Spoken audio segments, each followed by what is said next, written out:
6 o'clock, I'm calling our workshop, the Town of Trophy Club Town Council, to order.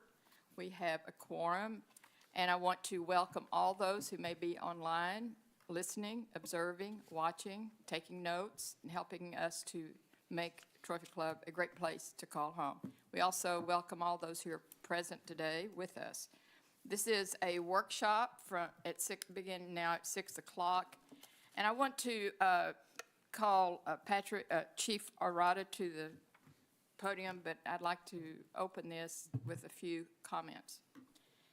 Tonight's workshop on traffic and vehicles is a priority for the council, the town leadership, and the law enforcement.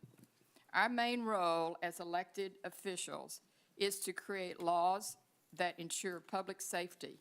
This ordinance addresses golf carts and micro-mobility devices. There will be no action taken. This is a discussion giving management direction. But as we begin to talk about this, I would just like to raise something that is very important as we talk about these laws and ordinance, and that is the enforcement. There are challenges that will always be with us. One is identifying and classifying the different bikes, and that is confusing. Age-based enforcement limitations, which is related sometimes to the state. And the number 3 is resource constraints. And I want us to all hear that because police enforcement is limited in Trophy Club to the amount of bikers that we may have out there. So as we talk about this, keep those in mind because I think it's very important as we're making our decisions regarding this ordinance. So again, this is discussion, and the chief will facilitate it, and you'll be able to ask questions and come to conclusions. Thank you. Mayor and council, thank you. Appreciate you. We're back here again tonight from our meeting we had in October talking about the traffic safety study and the recommendations that were put forward. So during that time since then, we've put together a draft ordinance in 2 parts, one dealing with golf carts and one dealing with micro-mobility devices, electric bikes and electric scooters. So tonight is a discussion about those 2 topics. So as you remember, we talked about golf carts and children on golf carts, and then we moved into the electric scooters. And there are 3 types of classes on the electric bikes and then electric scooters. So the class 1 are pedal assisted under 20 miles an hour. Class 2 is same thing, 20 miles an hour. And then class 3 is the pedal assisted, but they go up to 28 miles an hour. So there is a difference between the 3 different levels of bikes that we have here in town. But we're here to help you tonight to walk through these recommendations and see how we want to move forward. So, and to help expedite some of this, if you would, like to talk about them, please move forward. And don't necessarily worry so much about what the wording should be, because we're just discussing this tonight, but tell us what your intentions are, and we'll put the wording together for that. We've got a pretty good team here with Dean and his staff, so where would you like to start? Our first thing is, we talked about that. Recommendations, feedback, and draft, we talked about that. Children. This was a topic that was brought up during the October meeting. So as we get into the golf cart thing, what we were talking about was seatbelts for children on the golf carts that are going to be on the streets. I know we talked about all the golf carts in town, and that's not the objective here. The objective is dealing with kids. So what we would recommend is some type of ordinance that would allow us to make sure that kids are in a seatbelt on a golf cart, or secured on a golf cart, I guess is a better way to put it. Isn't there a state regulation involved with this already? There is a transportation code ordinance dealing with kids in seatbelts and in car seats for vehicles. The transportation code doesn't address golf carts as motor vehicles. Okay. We've asked the DA's office, and we worked with our old prosecutor to accept that language for our purposes, but that's a case-by-case basis. Well, I did like hearing you say, go back and say that again. This is for children in golf carts that ride in golf carts, not related to golfers and say that one more time, because I want that to be really clear for others to hear who own golf carts. Yeah, we're talking about people that use their golf carts for day-to-day mobility on our streets to going to and from schools, grocery stores, convenient places, other than the golf course. They're taking their kids with them. And when you're taking a young infant or a young child, you know, the best thing is to secure them on the golf cart. And you're going to be able to really highlight that in the ordinance to make that real clear. Okay, thank you. I like that. Thanks. Chief, maybe, could you give everyone just kind of a brief overview of what a child passenger safety seat system is? Sure.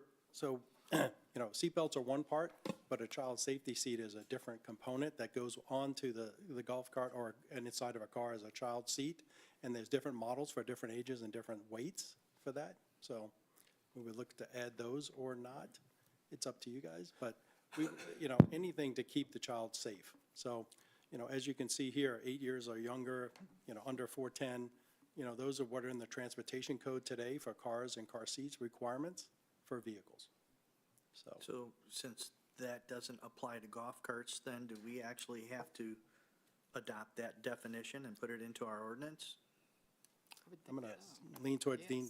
That's- Yes. That, which goes back to my point, I want that very clearly defined. And by putting this in an ordinance, let's remember that it's not something that we're going to run out and enforce on everybody. It gives us the ability to then go talk to people and work through the process. You know, it's about compliance. It's not about issuing tickets or doing that kind of stuff. It's about making sure that we're safe as possible and reminding people that, yes, there are tools to make this happen, make it as safe as possible. Hey, Chief, I had asked Brandon before, and Brandon, I don't know if you had a chance to actually get the wording, I think to Jeff's point, of how that reads in for vehicles. Do you have that anywhere, or can we see that? For the exact way that's stated in the transportation code? Correct. For it? Yeah, we can put it up. Or you Is- want to go to, this section is Oh. 545.412 of the Texas Transportation Code. So Chief, if you want to go there.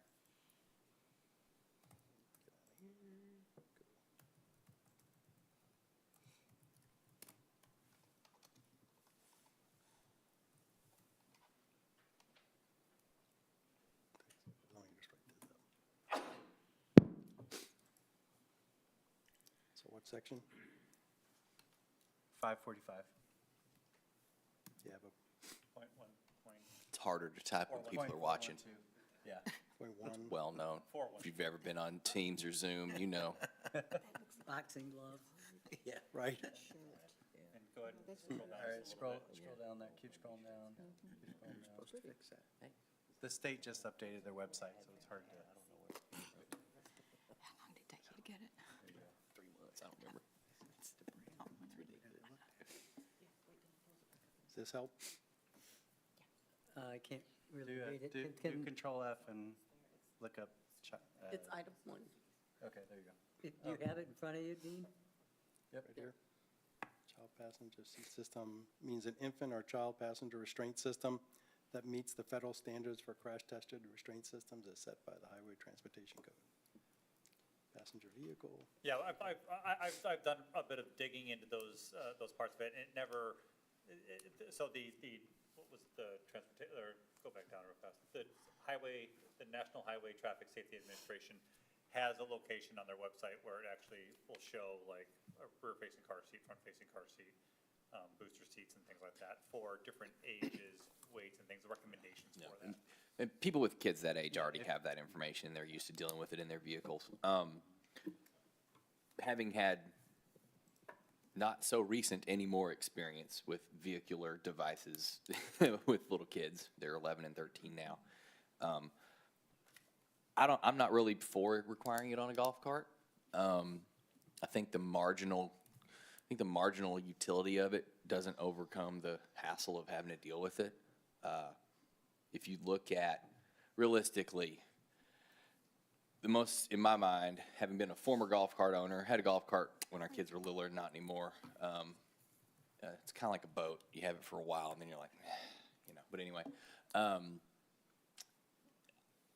when you think about safety, I think about falling out is where you're going to get hurt. Car seats for cars are designed to protect little children against impact in a traffic accident. That's why the bigger you are, the less you need. They integrate with the seat belts and the restraints and the hooks on the back and all that, different speeds, whatever.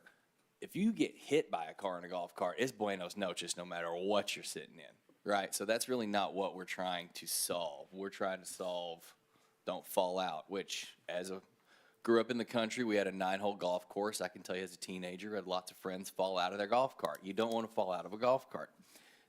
So I would be in favor of something relative to the seat belts, but I think that the car seat piece of it is just probably a little too far afield for me.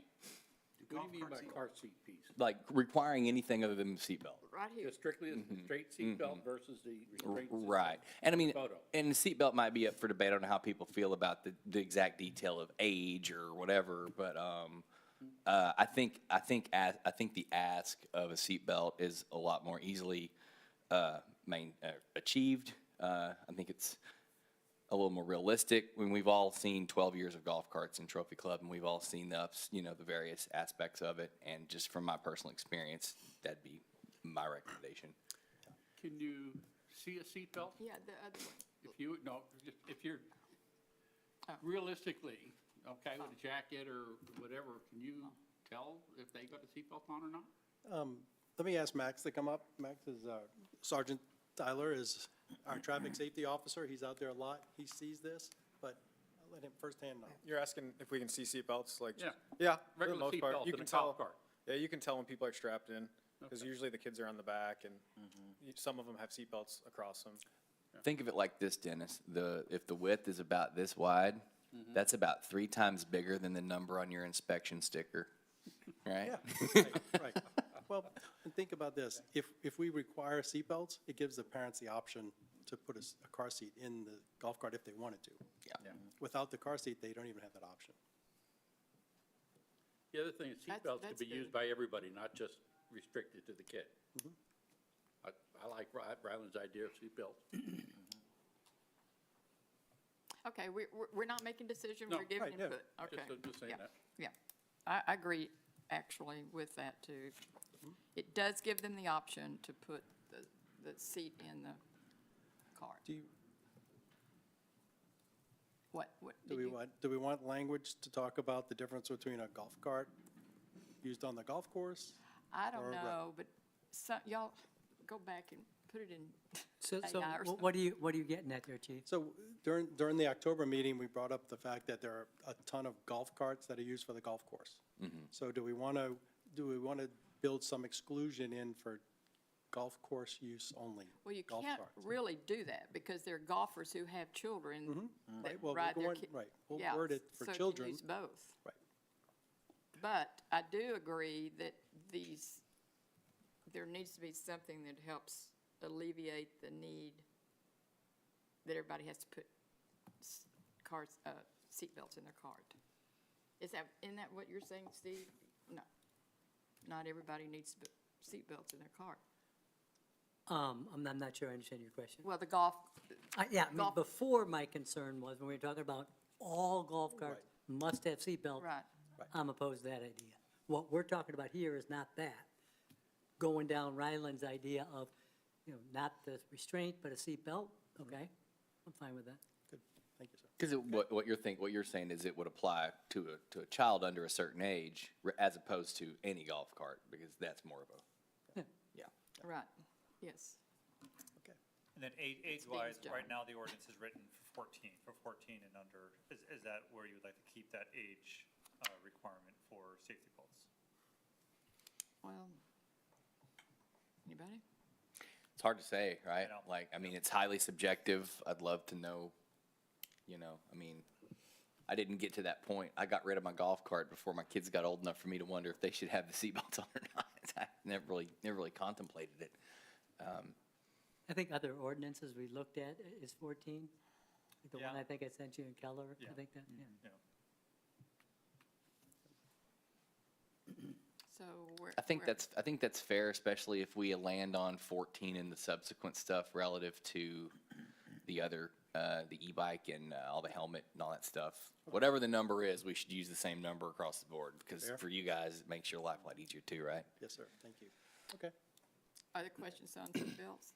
All right, so we'll write it up for seatbelts for golf carts. Before we leave golf carts, I have a question as to where do we put in our ordinance or communicate with to the town that one must be 16 years old to be driving a golf cart? You put a Well, that's- billboard up. That's state law. That's state law. I do know that. So- However, can we also include it in our ordinance? That's all. I wanted, so that You can, if you just want to mirror state law, you could do that. I think that's a good idea. it, Just put it Thank out you. there. Yeah. because Yeah, that, we list all the other requirements. We'll make sure that that's there. And it's, I assume, That's correct there. correct me guys if I'm wrong, but I assume it's more than just being 16. It's, you have to have a driver's license. Right, yeah. Because Yes. you're on the public roads. so it's Yeah, like, you're a driver. the Yeah. whole enchilada in there, because honestly, I think that that's one of the greatest concerns from residents is kids, children driving the golf carts. Yep, perfect. Okay. Thank you. Good. All right, thank you for that. We'll move on to micromobility devices. So the basis for this is that these new devices have popped up over the last several years and have really exploded in our town. I think every Christmas holiday season, we see a new wave come through, as we just saw. So this is a great time for us to talk about this and try to put something out there to help monitor and control it. So as you can see, it covers a lot of different devices. And what we're really looking for here is some guidance on helmets and their use on streets, sidewalks, things like that. So that's where the conversation needs to go. 14 is the age that we were talking, 14 and under for a helmet. So, we'll go through this a little bit with the classes. I know Mary talked about this earlier, that there are different types of classes, different types of devices out there. And if I may touch on helmets for a second, I know that question came up to where the transportation code talks about helmets, but it only talks about helmets regarding a motorcycle. So if you're under 21 years of age, you have to have a helmet on a motorcycle. But if you're 21 and over and you've taken a safety class, you can opt out. So that's the only place in the transportation code that talks about a helmet. So that's why it's important for us to talk about this tonight for our younger kids riding these devices. Is it something we want to mandate for them? So, A lot of people suffer from the impression that children are supposed to have a helmet on up until age 16 in the state of Texas. There is no such law in the state of Texas. You're free to do whatever you want. So as you can see here, we're going to be talking about public streets, roadways, the daytime hours, nighttime hours. So anybody want to start the discussion? Well, I'll start it. I actually did a workshop at fourth grade at Lakeview, and the children wanted helmets. We voted on it. There were 70 kids. 65 voted yes. And the other 10 said no. So that gives you a laboratory from which to operate, because I absolutely believe that parents influence that thinking. And so I had 80 kids in there, and they voted yes. Now, however, and the interesting thing is, they made it 18 and under. I like that. No. Wait till they so turn that's- 14 yeah. and see what their opinion is, right? But again, there was a noticeable difference. I mean, kids were wearing their, and those were fourth graders, don't get me wrong, but they were younger. And from our observations, we see that different age groups are doing different things. The younger kids are on scooters with helmets, the majority of them, and then they're getting into the electric bikes the older they get. So, and then once they hit 16, they're out completely, and now they're driving. Yeah, I think the helmet thing to me is a no-brainer, obvious I thing agree. to do. I mean, unless there just comes some massive pushback from the little bit of enforcement that will happen, which I don't foresee. Right. I mean, I've got a fifth grader and eighth grader, and they both got one of these scooters for Christmas. And I mean, they don't think twice. They wore a helmet from the time they were 2 or 3 on a little pedal, one of those little balance bikes. It's just different. It's not that when in the 80s, I didn't own a helmet. Flew over the handlebars, no helmet. It might explain a lot about what's wrong with me. But Now we know. it seems like, yeah, the mystery solved. Yeah. Yeah, I don't see any reason why not. And part of it also is you're 14 and unders, because I'm now, because obviously 13 and 11.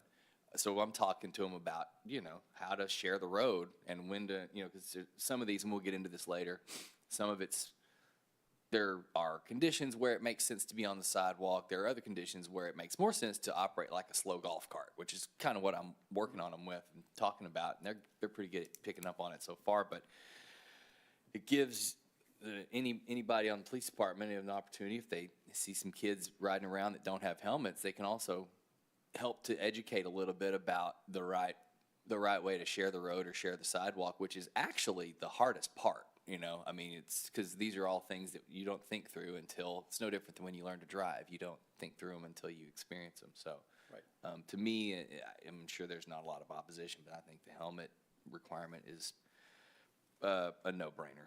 So since it's not part of state law, right, or not in the state law, it would have to be a specific ordinance that we would write or, yeah. Okay. And I think Councilman Beach brings up a good point that, for years now, the push for kids on bicycles to have helmets has been a big push. Sure, and And so it's helped. there's a lot of acknowledgement that helmets, that's why they're so valuable. They're out there. So, thank you. Okay. So let's talk about where they can use these devices. So, sidewalks, streets, all that stuff. Problem with Trophy Club is we don't have sidewalks everywhere. So we do have a little bit of street activity. So on one part of town, we have a lot of sidewalks, the other part we don't. So when you're talking about 10, 11, 12, 13, 14-year-olds, where do we want them? Where do we want them to operate? On their electric Safest place, scooters. Sidewalk. So, I tell mine that to keep too close to the curb unless they're on a 4-lane road with a median, at which point then you need to be on the sidewalk. Are there? They're actually more are they- comfortable on the they're more comfortable on the street, like I said, kind of the slow golf cart mindset, unless it's like Trophy Club Drive. right. Now, is that a scooter or is that a e-bike? Scooter, I think e-bike's a different story. To me, scooters are more likely to be on the sidewalk than they are on the street. Yeah, I agree. And what we've done with this ordinance is also put a speed limit on it if they are going to be on a sidewalk, to keep them as slow as possible. And 15 miles an hour, I know it's a number, but it's the number that the devices are restricted to. The way I look at it is, if you are 12 and on a scooter and you have the traits of a 12-year-old, which is a touch of knuckleheadedness, you are more likely to hurt an innocent bystander on a sidewalk. You are more of a danger to others on the sidewalk than you are on the street. But And I agree with there are, but obviously but again, it also comes down to the principle of sharing the road. And one of the things I talked about with my kids is, when you're on Indian Creek and you've got a calming lane, it's just like a slow golf cart. You stay out of the way. If there's somebody that's weird about going around you, you stop and let them go around you, just like when we had a golf cart. But when you're on a 4-lane with a median, like Trophy Club Drive, it's kind of unsettling to have a little scooter or a little e-bike there up against the curb.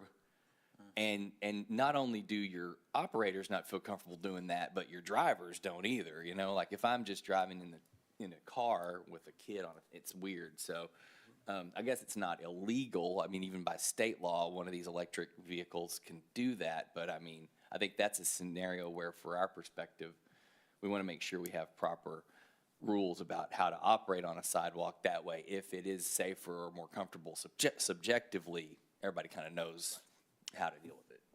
I think these little scooters are hard to see on the road. Yes. And they just all of a sudden appear like a gnat. And you've got it. They're behind you or whatever, and being on the road makes it a little more dangerous. But Well, at the same and- time, they can. I'm not, it's, how do you? And you have places with no sidewalks. Yeah, exactly. Well, if you look at almost any neighborhood, ours, anybody's, a lot of people walk, pedestrians, Yes. on the sidewalks, a lot of them with dogs, Yeah. which gets to be, distracting for the dog, distracting for somebody on a scooter. I don't know that you could limit it just to sidewalks No. or Yeah, you just can't. Yeah, well, and it's funny you bring that up, because this is all about like trying to measure like different human behavior and trying to mitigate risk, right? I get a lot of runners on the road right next to a sidewalk, and then they don't have reflective clothing on at all, and I'm like, what you doing, bro? Like, so you have that too, you know, so it's just, we all have to, we're very lucky that 30 miles an hour is as fast as it gets, unless people are For the most cheating a part. little bit, yeah, you know? Yeah, Don't look at my What record. we're trying to address in But- the ordinance right now is the idea that there's definitely a bigger risk on the sidewalk for, especially for For faster-moving, pedestrians, yeah. faster-moving Yeah. micromobility devices. And so that's, so, you know, our thought was, put a mile per hour requirement there, right, on the sidewalk, and that way, you're lowering that risk with the idea that at the end of the day, behavior is behavior. We're never gonna stop people from being either on the sidewalk or in the street. Correct. The reality is they'll kind of be where they want to be. But give our police officers the tools to talk to those who are riding quickly on sidewalks to say, hey, didn't you know that there's actually a speed limit here on the sidewalk? You gotta slow it down when you're here. Why? Well, because we don't want, you know, conflicts with pedestrians, with dogs and things like that on the sidewalks. You can put those little signs up that flashes, this is your speed. That would be funny. Those teeny tiny. Yeah. The problem is, if you go out for a run, it's gonna tell you how slow you're going. That too. If you were going to use this language that you've got on your chart, it appears to be within the public, in the park system only, the way, the grammar. Okay. And you're talking The whole town. sidewalks throughout the town. Yep. Yeah, we'll look at that. Yeah, I think I some of just the want to make sure you're not just definitions repeating this language. Yes, thank you. Oh, that was probably a copy paste from some golf cart stuff, I bet, is probably what that was. Yeah, we'll go back and double check, but. yeah. Which one are you looking at? Page 15, Second. shall second only be bullet. operated on public sidewalks, comma, paths, and trails, no comma, just located within a park system, or I mean a public park. Well, no, a trail's It's just- located within a public park. Yeah, and but it then also, that paths and applies trails. public sidewalks and paths only in a park. So I'm just saying, I think it's- it's, double check your language. It would technically this would technically preclude you from a public sidewalk in a regular right-of-way. Yeah. But that's easy to fix. Okay.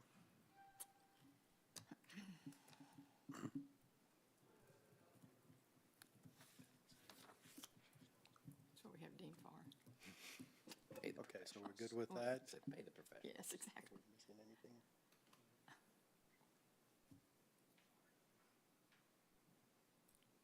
Yeah, you're good for this one to go. Okay. Go back and, yeah. The unlawful for parent to allow. That- It's hard, that- you know. Go back.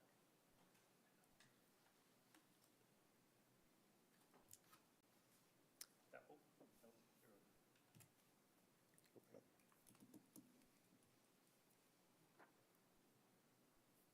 The idea of parental Oh, responsibility. okay. Yeah, so we also wanted to talk about responsibility here at this, so. Parents responsible for their children, so. Any comments on, Yeah, I'd like to comment on this. I think safety and responsibility begins at home, right? Around the dinner table, having breakfast, talking to the kids, reinforce it day after day, right? Yeah, I think we should look at maybe doing something where we educate the parents, put that responsibility of education on the parents' shoulders, and then have them, of course, educate their children. I mean, that's where it needs to come from. I don't know if we could do something we have a handout that we give to the parents, right? That says, hey, here's the ordinances, here's what can happen, here, helmet. And parents just come up here, get a piece of paper, sign off on it, hey, and then they take that piece of paper, that pamphlet, where we go, and they go home and it's their responsibility to educate their kids. I mean, let's be honest, I mean, we got all the different parents here in town, you could ask them, like, oh, what we've learned tonight on helmets. Like, I didn't know after 18, I could do whatever I want, no, you know, so, or 21 on a helmet. So I think we got to put something together, a pamphlet, document. I think the videos have done a great job, because I've seen, over the holidays, I've seen a huge amount of improvement right? Yep. And the other thing too is for me, like coming up here tonight, there was 3 young ladies riding their scooter, right? Cars were coming, they stopped, cars passed. And then just as you make the turn to come here to Town Hall, there's a young man on his motorcycle, got his helmet on, no lights, riding behind a pickup truck, a 4-wheel drive pickup truck, and I guarantee you he was in the blind spot, right? Yep. I mean, because you could, you take the tailgate of a pickup truck, you look back, he was right in that blind spot. He wasn't on a tall one, he was on a shorter one. So I think we need to put something together as a guideline to parents, hand it out to them, and just have them be responsible for educating their own families. Okay.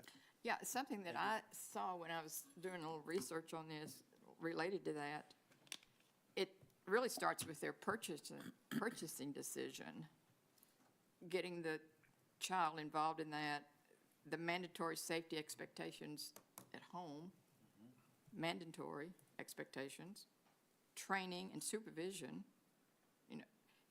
Listen, these are lethal like a car. They go out and they can, and yet we spend a whole year in driver's ed before they can drive a car.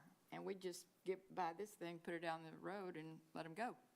So training and supervision, and then accountability for violations. What are the accountabilities to the parents for the violations? Yeah.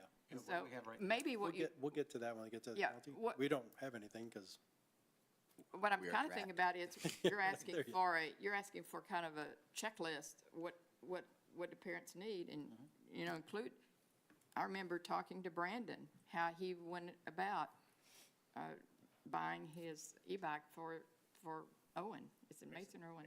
Mason. And they were involved in that process. Yeah, and just to kind of go through a little bit about what that might look like, right? So we've talked about the idea of obviously educating parents and making sure that there's, we can do like, handouts, Yeah, flyers, just- information on our yeah. website, things like that. Perfect. A step beyond there, right, is to go towards, you'd see them with bicycles back, really don't see them very much anymore, but the idea of like registration system.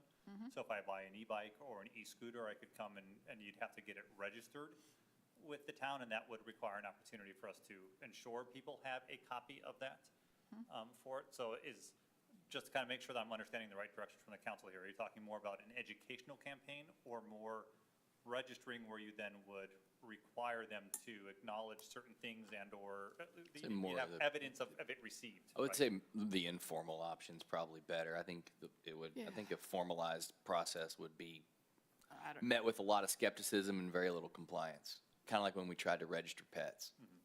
I agree, but, And golf carts. yeah. Oh, yeah, I got rid of both of those. Well, you are so cool. I'm the deregulator. He's gonna get rid of the kids next. I'm trying. I got about 10 more years. Kids are next, and then the wife, and then you. Yeah, then he's So, on his own, yeah. I do support what Gary is suggesting, and I would suggest that you could suggest to the parent, include them in the decision, do this. And again, it doesn't hurt, and we do talk to the kids and their parents. yes, So, after the fact or well, if we after a stop them, violation. we definitely talk to the parents. That's correct. Yep. So let's get ahead of the game. And I remember, and y'all probably do too, being a younger kid in school and having people talk to you, whether it was your teachers or whether it was an officer that was visiting, about bicycle safety and how to be on the road. I mean, this just adds more to that subject matter. There's just more topics now, more nuances on how to do it. But obviously, that the more popular these are, the more this is, more that's going to happen too. Just naturally. And We you have know, the SROs doing Yes. and a danger, oh, excuse me. stranger danger and Scooter vehicle danger thing. Yeah, and I'm certain there are parents out there who would welcome something like this. I really do believe that. And besides, we need to support the parents. Sounds good. Okay, thank you. We'll include that. We talked about helmets, so we'll move on to lighting. So basically, they don't all come with lighting on them, as some of you have noticed, we just discussed, like Get on the Bike Tonight. But this is something that's important if they're going to be riding these in the afternoon or night, especially during the winter, that we have lights. So I would recommend that we add this too. One thing I'm seeing a lot of those, there'll be two of them riding together, one has a light, one doesn't. Oh, I saw My that buddy's the got other a day. light, I'm okay. Yeah, Really?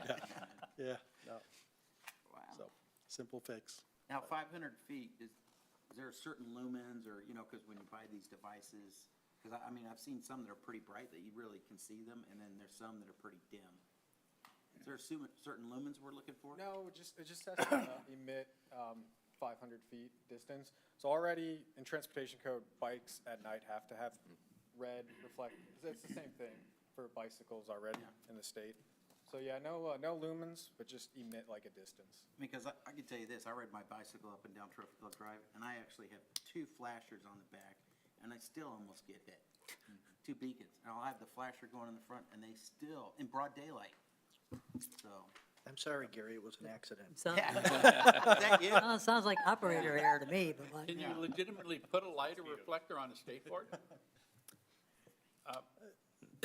So the You one actually wheel, see- They do have the them. one wheel skateboards have them built in, both a light and a reflector on the back. The scooters, I've seen some do and some don't. I'm not sure about e-bikes though. Definitely less. So the Yeah. children can ride these after dark? Even a scooter? Oh, I thought that, Layla just drove herself home from meddling so I could be on time to this meeting. Yeah, Yeah, if it has the lights. oh, wow. can we mandate the brightness of the light? Oh. I mean, I understand 500 feet, but that's really subjective. I'm gonna leave that. Not for police officers, I don't think it is. Well, if it matches what's already in the transportation code for the bicycle, then I Yep. suppose it's already part of the, Right. Yeah, no less suggested than lumens would be for them when they're out enforcing. There's no red reflectors either out there. You know, a lot of them are having now the red LEDs, Yeah. Oh, so. And we can tweak that to include LEDs. So, okay, thank you. Next is the distractions, the use of phones, headsets. How do you guys feel about this one?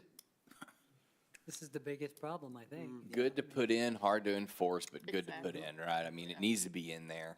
I mean, even though it won't be easy to deal with.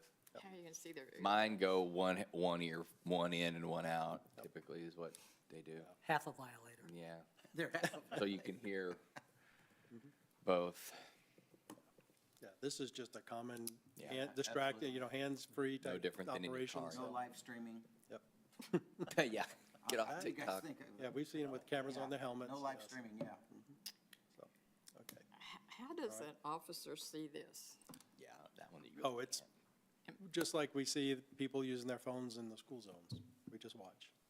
So, Max, you want to add it to that conversation? this I is- mean, this might- it's actually fairly, This might be a good time to give us some update on what kind of opportunities you have to stop these bikers. Numbers, give us some. Like the amount we stop? Maybe the last 2 months or a month, I Okay. don't know. I don't have exact numbers. That's okay, just give us an estimate. Okay. 8, okay, 8 so far this year. In 2 weeks. Yeah, so at night, the lighting is an issue. That's one thing for sure. A lot of these are getting lights now. And then during the days, just how they ride them, where they ride them, that's been the biggest issues. But phones, and you can see them on them, like riding one-handed, riding Oh, no-handed, all that. You can see pretty easily, just like people on their phones in the school zones. I Okay. got a question. So when Okay. you pull one of them over and let's say they don't have a rear light, do you give them some sort of like educational material, say, hey, go home and give this to mom and dad? So, yeah, just verbally, like we just talk to them. We'll have them call their parents and just educate them as well. Oh, okay. Yeah. So sometimes they might get like a written warning, so it's on paper, then their parent can see it actually in person, and there's a phone number if they want to call us, all that. Maybe this raises an opportunity potentially, if you had some kind of a handout that when you give a student or child a violation, they take a piece of paper home with them outlining the rules and regulations. Yeah, give it to 'em. Instead of, because honestly, I've talked with several of them who've been stopped by but they don't remember what was said. Oh, yeah. No, I think that'd be good, stuff Give we 'em- could hand and out. by the way, have parents sign it and bring it back. No, I'm just kidding. That's not school, but still, some way to continually interact with the parent. The problem is the technology's changing so quickly. That's the problem. I mean, you take a look at 4 years ago, this wasn't an issue. Right. I mean, golf carts have been pretty static. Yeah, but it's the, Yeah, so that's the advantage of having this ordinance, gives us the ability to print those out and perfect. issue those. Yes, So, good, yep, good. so, all right, thank you. good. Moving on. This is just part of that continuing education stuff on how to use them, where to use them, so. SRO training. What'd you say? This is the SRO courtesy, training at you the know, school. so if they're on the sidewalk, you know, part of that whole, Oh, yeah. you know, pedestrians have the right of way type situation, so we will add that into the educational part. So, and here we go. Could we put this in for the golf cart ordinance? This is the pull your golf cart over to the right, you knucklehead ordinance. Yes. Yep. So, yep. Everybody comfortable with this one? This is just common traffic stuff? Okay. And then here we go. So at the end of the day, we've already talked about this, we already hit on this, you know, we're going to work with the parents, but at the end of the day, if we're talking about 10 or 12, 13 or 14-year-old, it's the parents who's responsible. So if we do have to go to the next level, this is where we would start. I noticed in the state ordinance that they run a range from $20 to $200. Can we actually exceed the amount that they charge? This is probably more a question for Dean. I think you can for some of these. We can look at that if we need to parse it out, we can do that. There, for example, if you're looking at, did you look at the seatbelt, the child passenger seatbelt statute? I think it's $10 for the first offense. And so some of them have graded kind of offenses, so we can look at that. The range is yours to set, but typically we try not to exceed state law.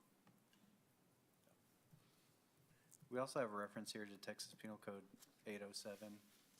And y'all, I'm assuming some of y'all probably looked at that. Children under the age of 10 cannot be prosecuted. Between 10 and 15, it's imparted on them that they are not capable of committing an offense, but you can rebut that presumption, for example, with informational packet, calling the parents, giving warnings, so they can be prosecuted. The ordinance includes responsibility for parents, and so typically that's how you'd prosecute most of these cases. So the parents would be responsible for the actions of the child, and that's the same thing the penal code does with some of these offenses. I think the way this is written is the smart way to do it because it involves the parent on repeat offenses, but it leaves the judge discretion. And that's probably the best of both worlds, right?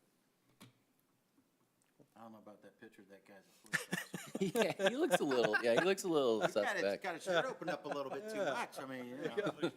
He knows. Okay. Well, that concludes my presentation, and, I'd like to note one thing. yes, sir.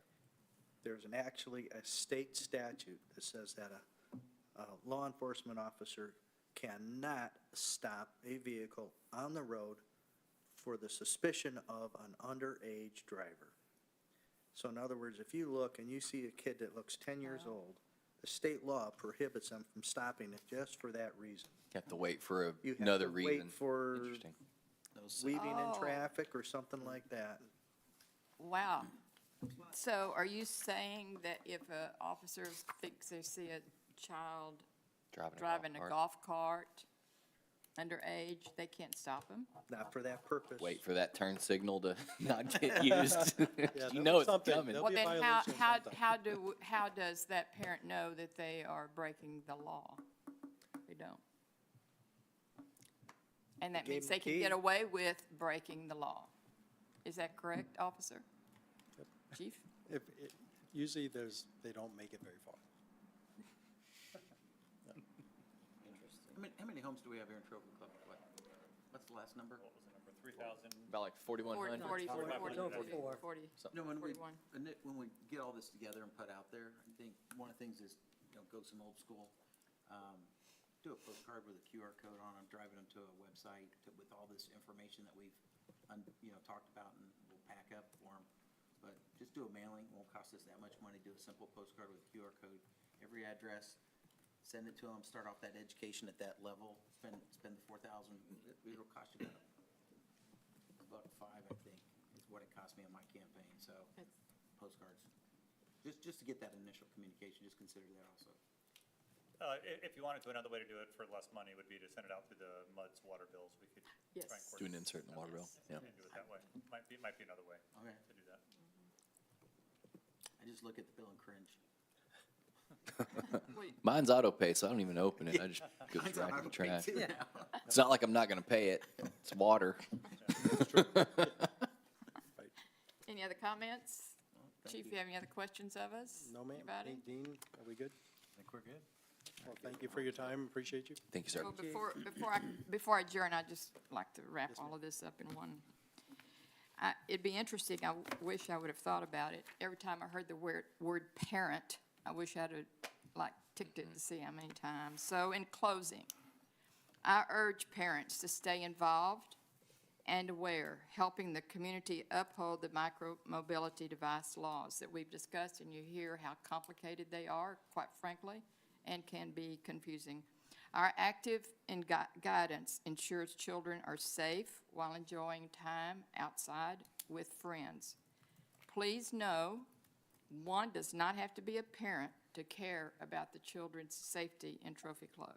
So I encourage us as a community of families and neighbors to get involved, help make a difference, help our children be safe, help them have fun, help those who are observing say, oh, good, that looks good, because we do get information, we do get input from people who don't have children, questioning various different things about these bikes, and I'm just asking all of us to be a part of making Trophy Club a great place to call home and a safe place. Thank you, Chief. Hey, Thank you Mayor, for could your I- law enforcers. Could I add one Yes. final thing? So you started this meeting by no action taken, we know that. So for anybody tuning in or watching, what's the next step from your perspective? We're going to take the feedback you've given us tonight, and we're going to write the ordinance the way you wished, you described tonight, and then bring it back to you at the next appropriate council meeting. What's next appropriate? Probably not the next one, probably the one after that. Yeah. End of February. So we're talking, probably the end of February. February. Okay, good. Thank you. Yep, thank you. Good question. Okay, we are adjourned at 6:47. We'll reconvene at 7 o'clock for our council meeting. Thank you.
Yeah, it was good. I thought it Yeah. was. Yeah, so it was good. No, but thank you. I appreciate it. I'm sorry I can't remember which one. Hey, it's fine. We'll just have to get it away.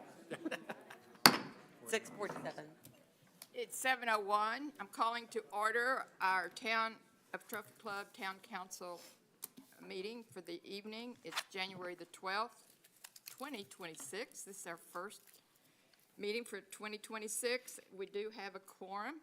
And also, welcome to all of those who are online. I encourage you to watch, listen, learn, be a part of our town. And if you could see what I see, you would see a lot of people in our room whom you will get to meet very shortly. Would you please stand for your invocation? All right, let's pray. God, thanks for a new year, and it's just a season of opportunity and hope in front of us. Thanks for this council and their hard work. Thanks for the town and the staff, their leadership.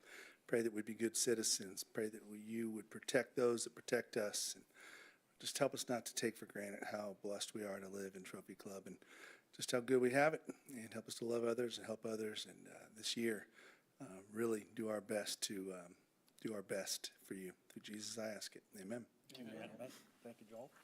I pledge allegiance to the flag of the United States of America and to the republic for which it stands, one nation, under God, indivisible, with liberty and justice for all. Honor the Texas flag. I pledge allegiance to thee, Texas, one state, under God, one and indivisible.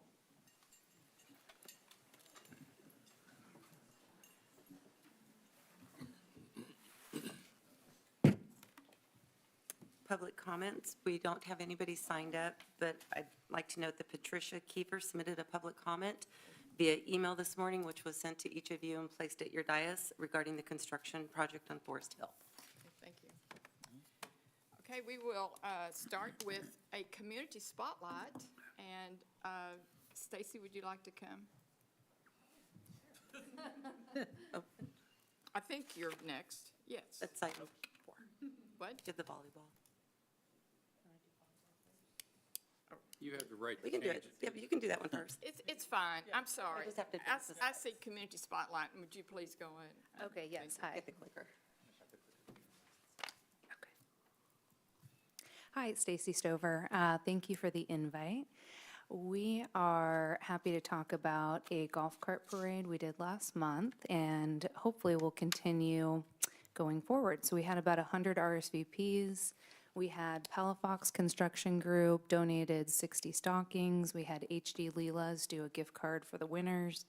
We had everybody bring non-perishable food for the Grace Food Pantry. So yeah, just a lot of fun. We had Brandon come out and judge, so thank you so much. And happy to continue sponsoring going forward. So if we think that'll be fun, we had about 15 carts decorate. And I do want to recognize, if you have photos? I do. All right. So let's see who we Always have. has Okay. They are out of town, but first place, they actually create a Polar Express golf cart with smoke coming out. So really amazing job there. And then second place, we have with us the Andersons. So Jillian, Matt, and August. So awesome job. If we continue, probably not at my house, if we're going to invite the whole town. But again, I'm happy to sponsor all the hot cocoa decorations. And if we get an official parade route, we can invite people to come watch and maybe meet at a park or something. But yeah, thank you for having us. A lot of fun.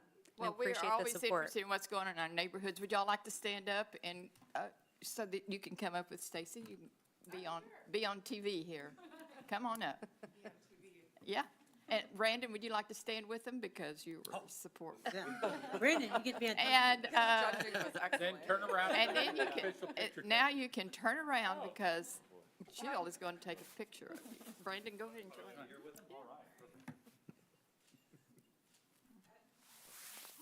Thank you. Thank you so much, Stacy. This is just an example of what's going on in our neighborhoods, and it's fun to highlight these kinds of experiences and events and encourage other neighborhoods to reach out and do some fun stuff for your neighbors. And it looks like she's shaking her head up and down.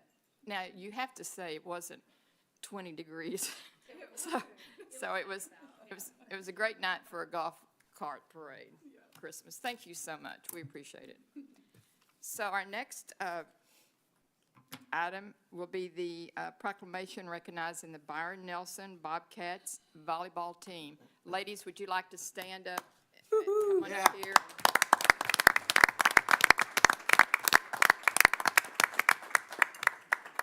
I'd like to recognize your coaches that are here with you tonight, and that is Brianna Groth. There she is. Raise your hand, Brianna.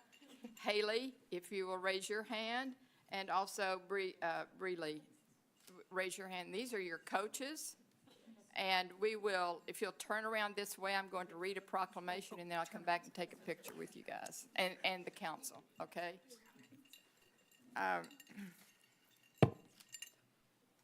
The Office of Mayor Proclamation. Whereas the Town of Trophy Club desires to recognize Byron Nelson Bobcats volleyball team for outstanding athletic achievement, and the Byron Nelson High School Bobcats volleyball team has brought extraordinary pride and distinction to the Town of Trophy Club through their historic athletic achievements, and whereas in 2024, the Bobcats won the UIL 6A State Volleyball Championship and were recognized as the national leaders in girls' high school football. And it's volleyball. Thank you very much. I'm sorry. Woo. I'm reading this, and it says volleyball. And whereas in 2025, the team completed an undefeated 42-0 season, securing a second consecutive UIL 6A state championship and continuing its excellence against the highest levels of competition. And whereas following their undefeated performance, Byron Nelson was officially recognized as the #1 team in the nation and named national champions by Max Preps for the second consecutive year. And these accomplishments extend the program's extraordinary 78-match winning streak dating back to the start of the 2024 season, placing Byron Nelson among the most successful high school volleyball programs in the United States. And whereas the accomplishments of the Byron Nelson volleyball program have brought tremendous pride to the students, families, coaches, and community of Trophy Club, and serve as an inspiring example of excellence in athletics. And whereas the mayor and town council of the Town of Trophy Club desire to honor the Bobcats for their historic achievements, leadership, and exemplary representation of the community. Now, therefore, I, Jeanette Tiffany, Mayor of the Town of Trophy Club, and on behalf of the Trophy Club Town Council, do hereby commend and congratulate the Byron Nelson Bobcats volleyball team for their outstanding accomplishments, celebrating their back-to-back state and national championships, and express deep pride in their continued excellence and dedication. Proclaimed and signed on this, the 12th day of January, 2026, Jeanette Tiffany. Congratulations.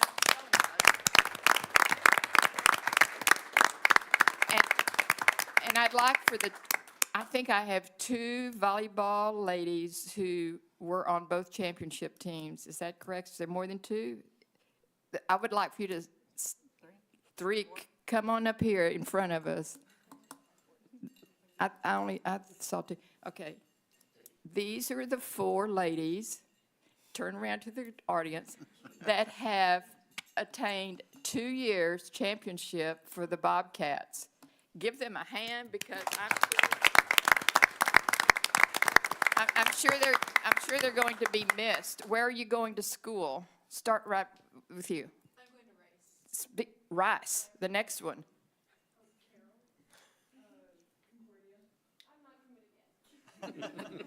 That's not a bad idea. That's just wonderful. Thank you so much. We're going to take a picture, and I'd like for the council to stand up too so that we can get a nice picture. I can't stand behind them. Yeah, they're pretty tall. You stay up there. There you go. Up here. We're sliding over. Oh, okay. Are you going to win next year? Say yes. 3. Good, good. We'll see you next year. All right, we're going to start over here. Scoot back a little bit. Screen's in the way. Got it. Very good. You guys bring a volleyball with the hit? Great job, guys. Come on. We should have done that. Should have had a volleyball on site. Oh, nice. Wow, can hear that's my mic. impressive. Way to go. Look at her, look at the state rings. You want to see something more impressive? Oh, the Look at state Look at rings. the state rings. Oh, hold on. Wow. Aren't they You massive? could use that for a weapon. Let me see that state ring. Because the Cowboys don't win rings anymore. Oh, that's gorgeous. Wow, That is nice. that's beautiful.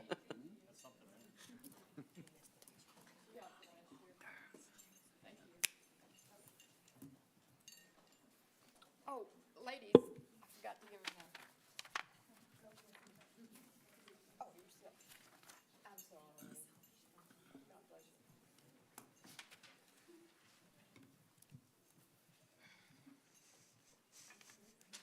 Okay, we will go to our next proclamation, please. Recognizing the U.S. Navy SEAL Nathan Gage, Ingram Day. Thank you, Mayor. I want to just put a few comments before I read this to y'all. And I want you to just think about these words. There are no freedoms without those willing to defend them. Every freedom we enjoy exists because someone raised their right hand and served. Nathan Gage Ingram raised his right hand. Chris Chambers raised his right hand.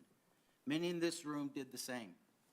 And for the families with loved ones serving today, your sacrifice continues through those who have raised their right hand, standing watch, answering the call, and protecting the freedoms we hold dear.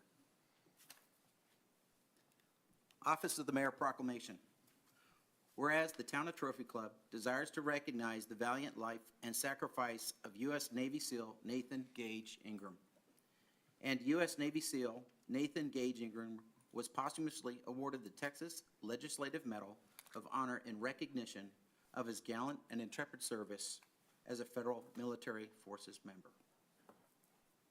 And born on March 22nd, 1996, Gage Ingram was a graduate of Byron Nelson High School in Trophy Club and Texas Tech University. He answered his nation's call to duty by enlisting in the United States Navy in 2019. After completing SEAL qualification training, he joined one of the most elite fighting forces in the world and attained the rank of Special Warfare Operator, Petty Officer, Second Class. And on January 11th, 2024, Petty Officer Ingram and other members of SEAL Team 3 were tasked with carrying out a raid on a cargo ship carrying Iranian missile components bound for Houthi militants in Yemen. He was serving as team lead communicator during the hazardous nighttime operation that took place in rough seas off the coast of Somalia. While waiting to board the cargo ship, he saw a member of his unit fall in the water. Without regard for his own safety, he jumped into the sea to attempt a rescue, but was unable to locate his fellow SEAL. Amid the 5 to 8 foot swells, Petty Officer Ingram grabbed a hold of the ladder of the target vessel, but rather than climbing to safety, he tried to find his teammate being swept away by a wave. Both men were lost at sea that day. Petty Officer Ingram was posthumously awarded and promoted to Special Warfare Operator First Class, and he's been honored with the Navy and Marine Corps Medal for his extraordinary heroism. He is also a recipient of the Navy E-Ribbon, the National Defense Service Medal, and the Global War on Terrorism Expeditionary Medal. The 27-year-old Texan left behind a loving family to treasure his memory, including his wife, Jewel Ingram, his mother and stepfather, Christy and Danny Hughes, his father, Chet Ingram, his sister, J.C. Ingram, and his step-siblings, Tyler Hughes and Deidre Mitfer. and a young man of uncommon courage and patriotism, Nathan Gage Ingram made the ultimate sacrifice in service to his nation and serves as an example of military valor and commitment.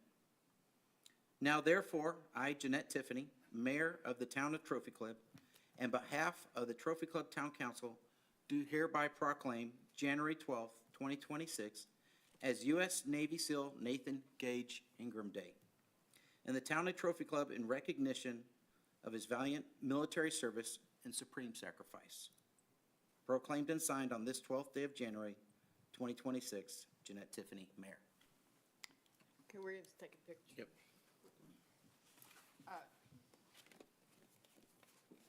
Gage's family was unable to be here tonight, so, but we are doing this, and we'll be delivering this proclamation to his family.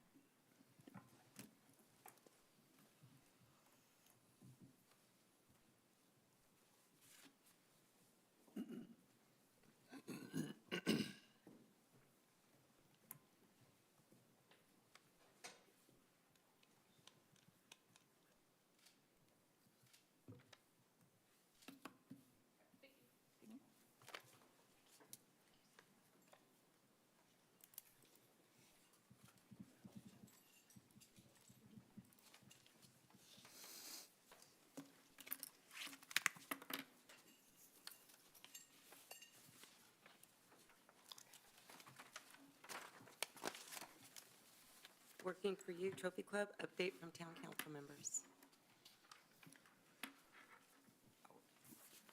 Go for it. Yes, I'd like to remind everybody, I like the idea of you can vote because you can. We have several elections coming up this year, 2026. We have March, we have May, we have November, and there's possible some runoff elections between there. But let's concentrate on the March election. We have a primary, and even though it's a beginning, it's important to be active from the beginning. So vote because you can, vote in March, and for any election information, go to the Denton County Elections website. Thank you. Any other comments? I would like to just take a moment to say thank you to Trophy Club, to the council members that are sitting up here, our town leadership team, our volunteers who contribute to making our town a wonderful place. This has been a wonderful year in the past 2025, and we're looking for a new year, 2026. The community engagement by staying informed about our local government and participating in community matters makes a difference for Trophy Club. Those who serve on boards, those who attend various meetings, participating in the surveys, our focus groups, our town halls, communicating with the mayor and council. We like your emails and regarding your issues and concerns. It really is heartwarming to go to the town events and see families out participating and bringing together our community. We also appreciate the sponsors and who support town activities and ensure that our events and programs can thrive and continue. Being a good neighbor and fostering a spirit of kindness is at the heart of Trophy Club. Your attention, your voice, and your participation gives the energy and heart to all of us to keep on keeping on working together. It's a great place to call home, and as we welcome 2026, let us stand together, ready for what the new year will bring for us. And I wish to you and all a very happy new year, 2026. Thank you. Next. Update from town manager. All right, good evening, Mayor and council members. A few things for you. First of all, we'll be having a town council retreat on January 22nd and 23rd to hear updates on the fiscal year 2026 business plan, to review our 5-year strategic plan, to go over the Parks Master Plan draft that we have, and also to receive some training for the council members on emergency management planning and preparation. This retreat offers a valuable opportunity for our leaders to refocus on the town's missions and vision while developing priorities that align with our core values for the year. So we invite the public to be part of that on January 22nd and 23rd here at Town Hall. As mentioned a little bit before, Trophy Club residents are encouraged to prepare for the May 2nd, 2026 general election, which will decide 3 town council positions, that of mayor, council member place 1, and council member place 2. Candidate filings will open on January 14th and close on February 13th at 5 p.m. More information is available about that on the town's websites for anyone who wants to find that information. I'm also very proud to announce that we have a new assistant town manager here in Trophy Club. So Tamara Smith, who has been serving as our assistant to the town manager, was recently promoted to the position of assistant town manager. So Tamara, do you want to stand up real fast? Let's give her a round of applause.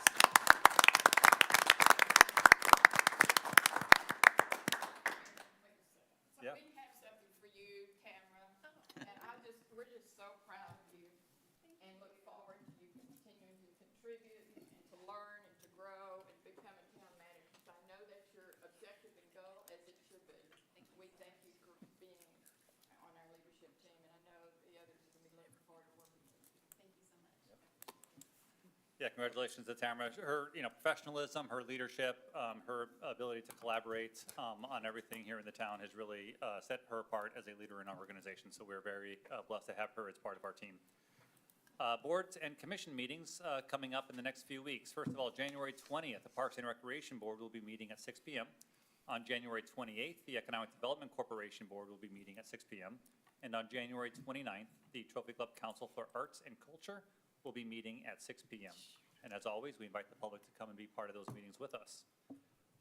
As a reminder, we will not have a town council meeting on January 22nd. That would be our normal second scheduled meeting for the month. Instead, we have the retreat. So no second meeting on January 26th. Our next town council meeting will be on February 9th, 2026. And due to the Martin Luther King Jr. holiday on January 19th, town offices will be closed. But as always, our emergency public safety personnel will be responding to calls that day. And that's all I have for this evening, Mayor. Thank you. Thank you. All right, so you have an item on your agenda for a recommendation from the EDC, and it's a Type B, Economic Development Corporation, and that's created under Section 501 and Section 505, or Chapter 501 and Chapter 505 of the Texas Local Government Code. And whenever a project is being adopted for a Type B corporation, you have to do 2 readings because Trophy Club is a municipality with a population of 20,000 or less. And the definition of project includes land, buildings, equipment, facilities, expenditures, and targeted infrastructure and improvements found by the corporation's board of directors to promote new or expanded business development. So in addition to having project definitions, the EDC is also a nonprofit corporation, governmental nonprofit, so 501c3. And as such, it can make certain expenditures. So we thought it'd be helpful for the general public to understand that you have 2 readings because of the way the statute is written, but also expenditures because as a nonprofit corporation, they can make expenditures that may or may not be projects, but out of an abundance of caution, we treat it like a project regardless. Thank you. And we have a motion on 1, correct? On 15. Yeah, so the statute doesn't really tell you what to do. Last time we did 2. You can have a motion on both, or you can have a motion on 1 as long as you have 2 readings, and the statute doesn't tell you you have to do it at 2 separate meetings, and so we do it at 1. Thank you. Consent agenda. This part of the agenda consists of non-controversial or housekeeping items required by law. Items may be removed from consent by any council member by making such request prior to the motion and vote. Okay, I would like to remove item number 9, please.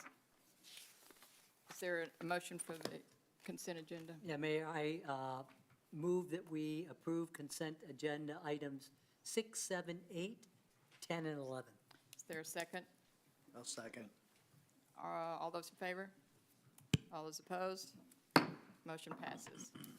So what I'd like to do is ask Brandon to speak to item number 9. And I will just tell you up front, I wanted item number 9 to be on record with all to know, the entire town to know, the focus the town is going to be placing on trees, rather than it just be bedded into the consent agenda. Thank you. Sure, and I'll have Parks Director Chase come on up, and while he's doing that, I'll just give a real quick summary before he kind of tells you a little bit more about that particular contract. But we're excited. The town council, during the last budget cycle, took the opportunity to set aside some funds for tree maintenance.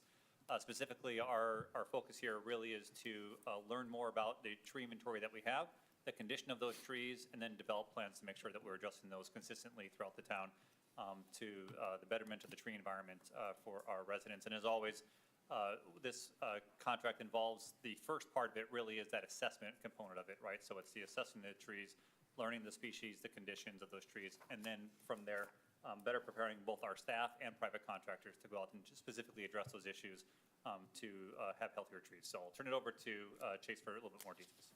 Yeah, this item, very excited about, because one thing that we're looking at is not only the health of our trees and our canopy, but how can we maintain them? You know, how can we get the information of which trees need to be replaced, replanted, pruned, and brought up. And so when we started reaching out, originally we looked at dividing the town into 3 sectors and doing this over a 3-year period. And so started reaching out with companies and talking with other cities that have most recently done this. Currently, the city of Dallas is in their 2nd year of their 4-year contract of being able to inventory as well as 3D scan every single tree that is on city property. City of Denton just had concluded this 2 years ago, being able to do that. And there's really only 2 to 3 companies that do this type of technology. And they're using LiDAR, and what they do is they have a vehicle that goes around, drives every city street. We identify where those trees are within the medians as well as the parks. And then they also have individual backpacks that individuals will walk around our parks and get 3D scans of every single tree that is within our town property that we take care of and maintain.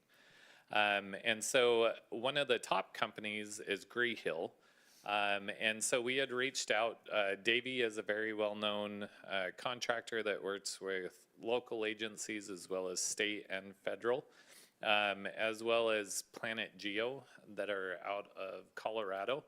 And so we reached out to these 3 companies. Davey talked with us as they had worked with City of Dallas as well as City of Denton, and they're currently working with City of Louisville to do this. And when we talked with Gree Hill, when we were looking at costs, different things, we didn't get a cost response from Gree Hill because once we found out with Louisville and Denton that Gree Hill is actually the organization that does the 3D scanning, and they're subcontracting with Davey. So these companies all kind of work together.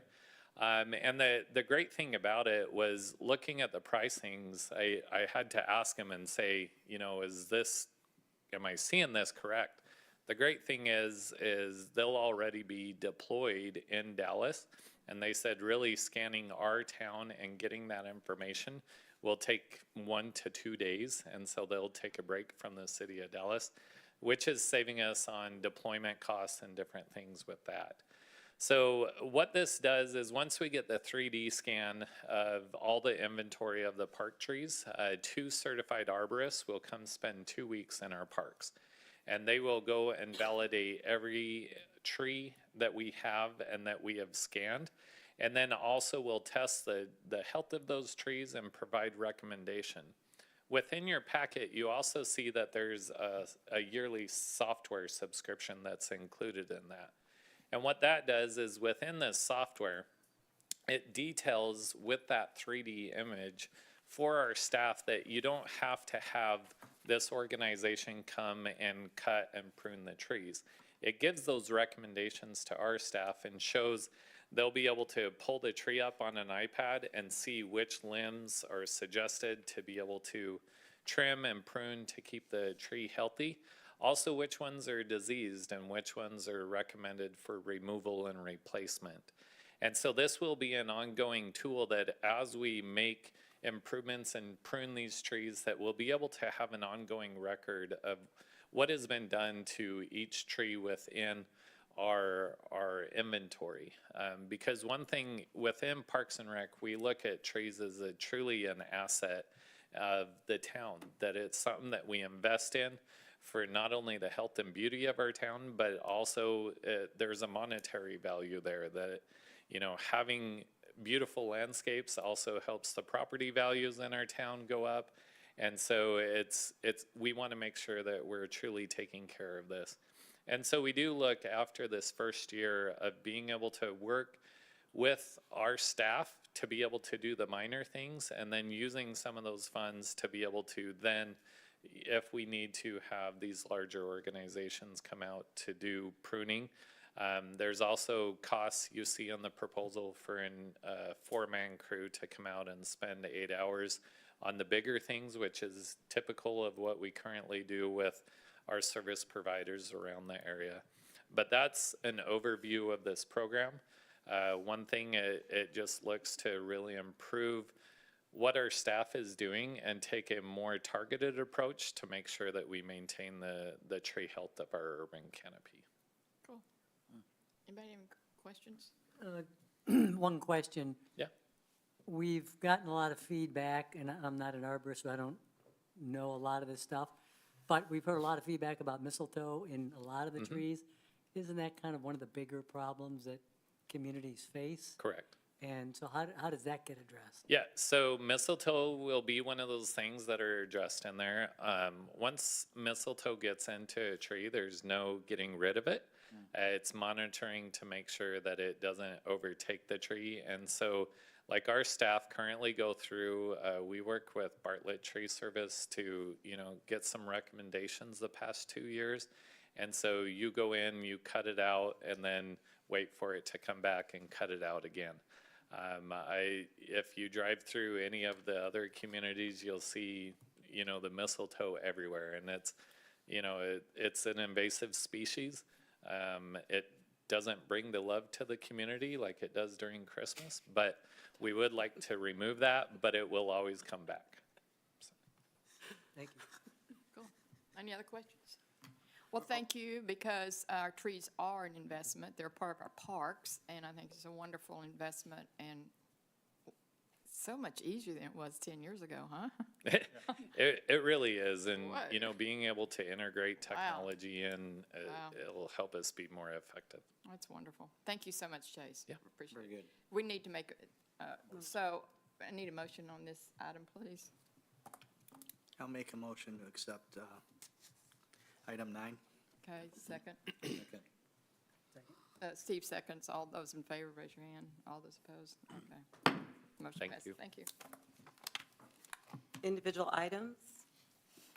Number 12, case PP 26001, The Trails preliminary plat. Consider a preliminary plat request for an 18-lot, single-family residential subdivision known as The Trails, consisting of approximately 7.603 acres of property generally located north of Marquis Street and Milson's Point Drive, situated in the Thomas J. Allen Survey, abstract number 7, and the J.S. Kenley Survey, abstract 1641, Town of Trophy Club, Denton County, Texas.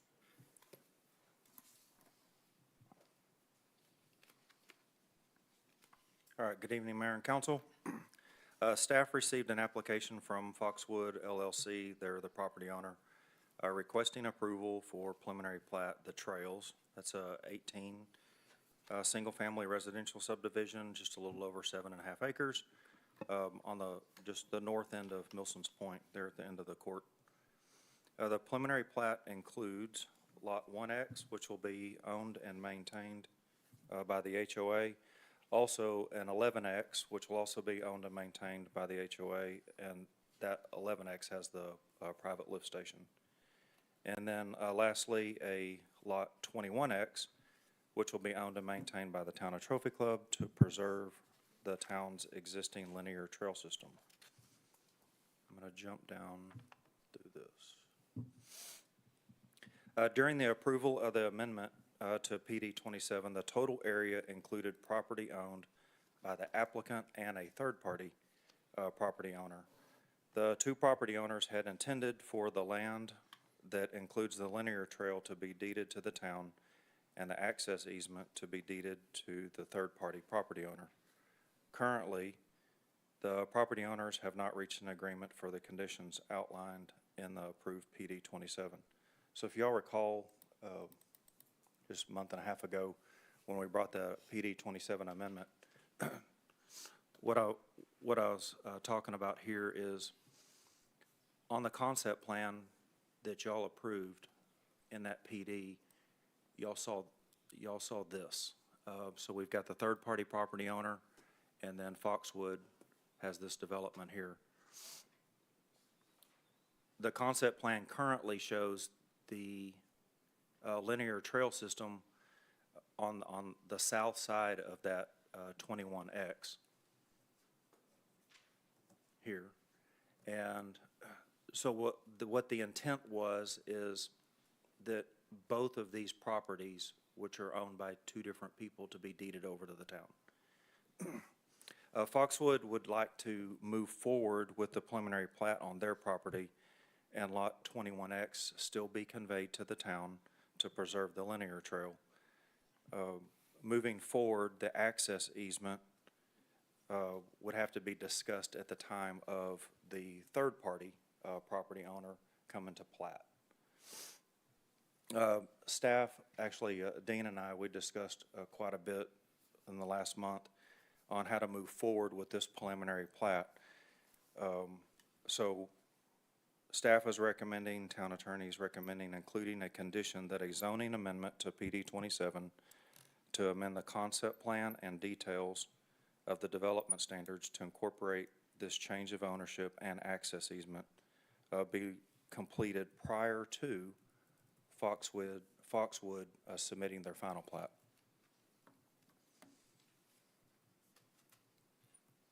All public improvements will be required to meet town standards and be further reviewed at the final plat and civil construction plan review. Staff has reviewed the preliminary plat and finds submittal in general conformance to the Town of Trophy Club subdivision regulations and engineering design standards, and does meet the requirements for our preliminary plat checklist. Any technical comments or conditions identified through staff and engineer review would be addressed prior to or at the time of final plat approval. Town attorney has reviewed the preliminary plat as to form and legality. Our P&Z chair, Mr. Biggs, is here to present the commissioner's review and recommendation.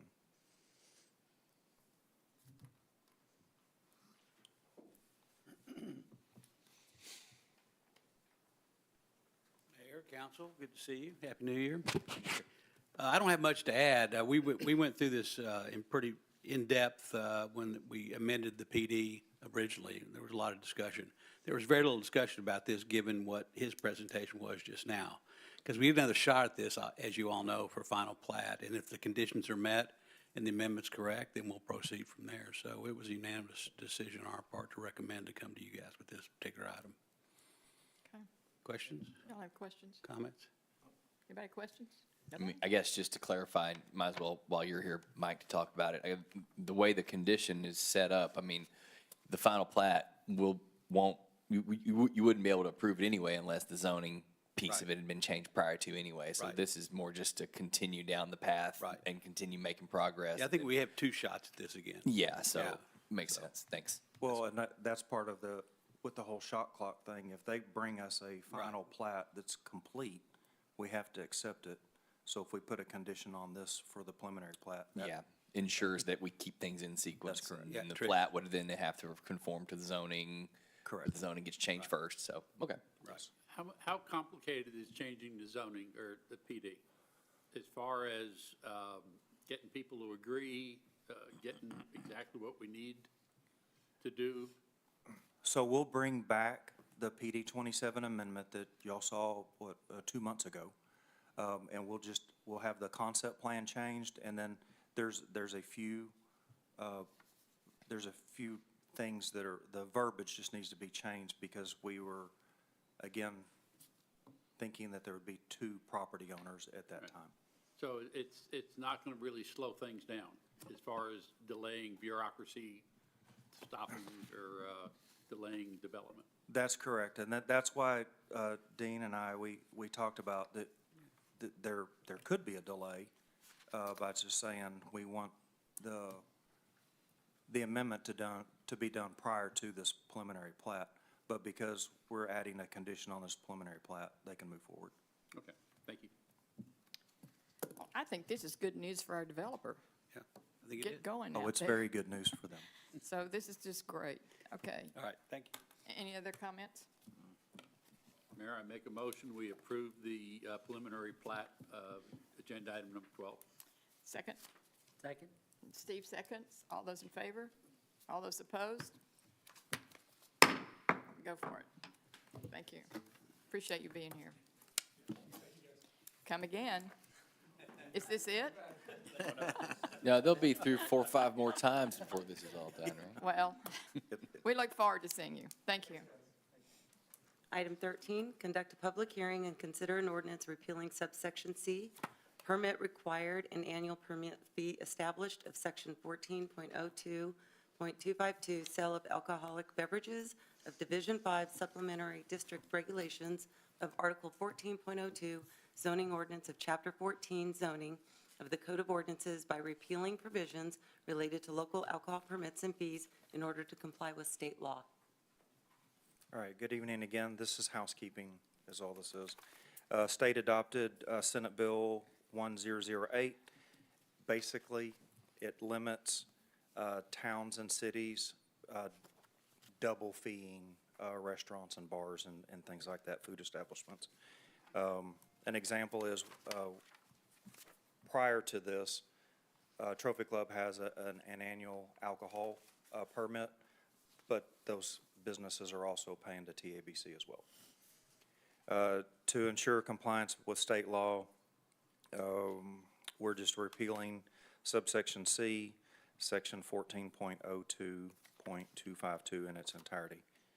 Our permitting, just so y'all know, permitting department, we did stop collecting fees September 1st, 2025, when the law went into effect. Notice of public hearing was distributed as required by the Town of Trophy Club ordinance and state law.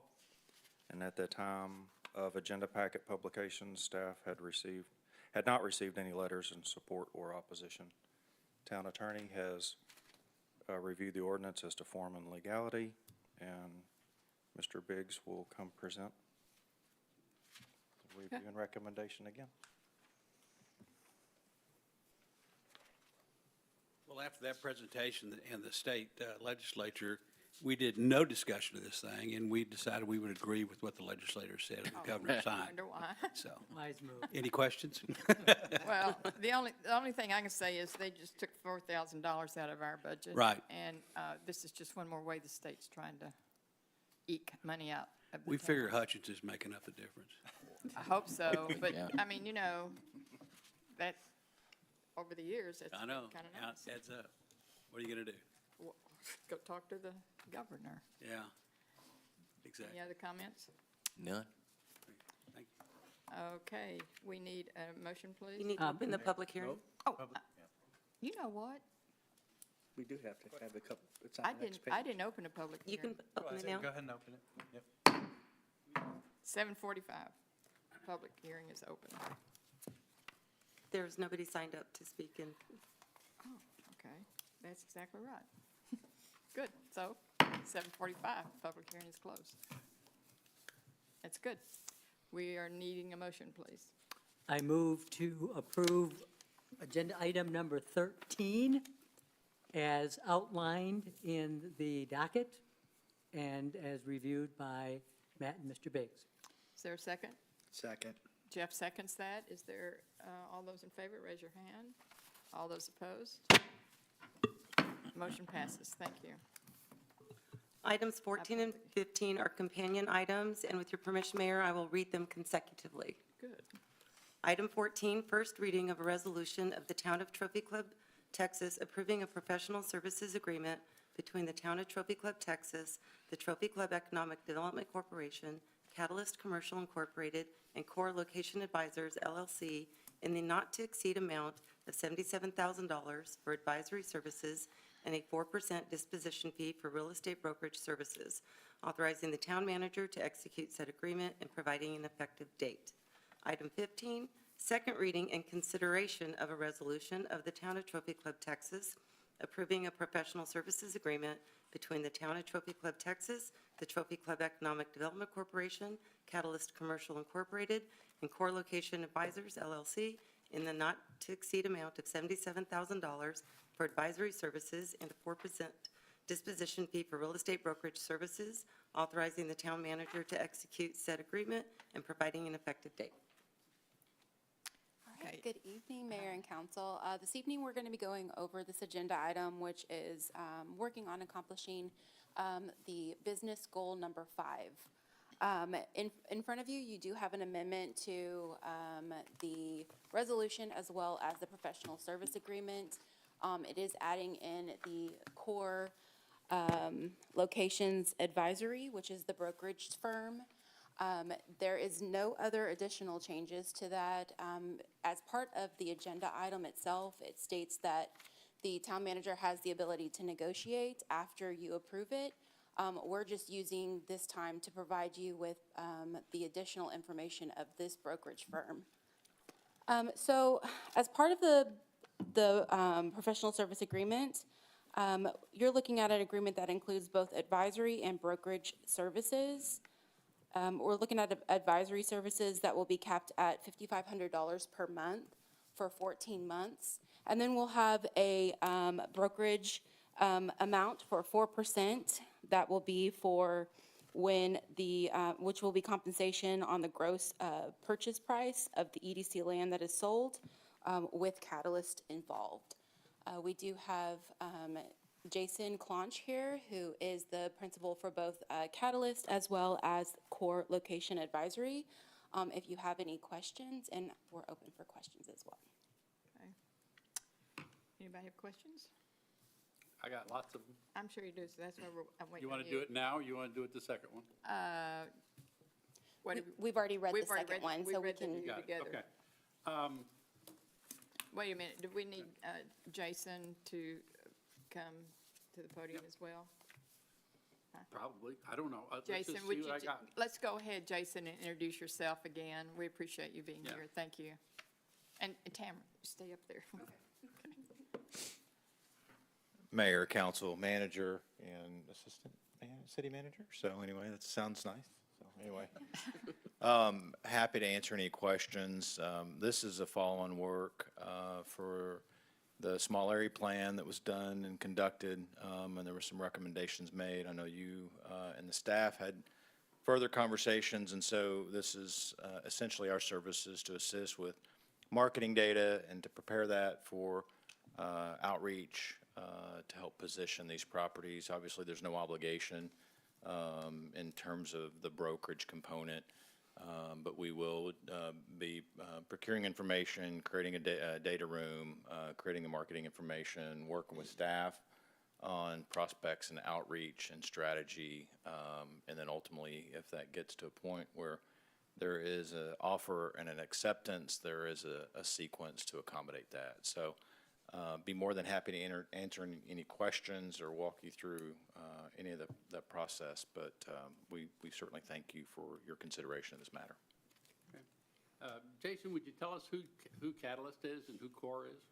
So Catalyst and Core are both companies owned by me. I'm the majority owner, and so Core is a brokerage arm. We do our private sector consulting work through that. It's a licensed real estate brokerage firm, and I'm the broker manager of that. Catalyst is our professional advisory firm. That's where we conduct a lot of our market analysis work and our strategy for the public sector. So. And the two don't necessarily have to go together. You That's can do correct. one or you That's can do the absolutely other. correct. Yeah, we do a number of transactions with cities through Core exclusively, and there are certainly circumstances such as this where we may have follow-on work that would include both. Mayor, the reason I brought Core involved is this includes paying a brokerage. The word brokerage is used, and we can only pay a broker. So therefore, we needed CORE to be part of this contract. That was a good add. To Thank do you. Why are we using the word disposition fee versus commission or other words? Those are, I guess, could be replaced or concurrent. You own property that we would help you do disposition work or brokerage work, so. So we would expect there will be an additional sales commission if there is a contract to another entity. That's correct, as stated in So the I record. just wanted to understand, this is not the ending of spending money on this. Of course. This transaction. No.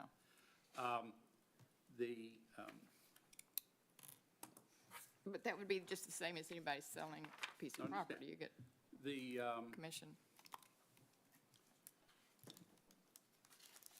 hold on. Bear with me a second.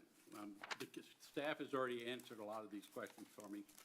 And so why are we, how important is it to include intermediary in this contract? So that's a standard language through the state, through the Texas Association of Realtors that is used in listing agreements. That's not authorizing that, but that's certainly Allowing it. allowing it. That's correct. Okay. I'll just cut to the chase. I'm against this. Now, here's why.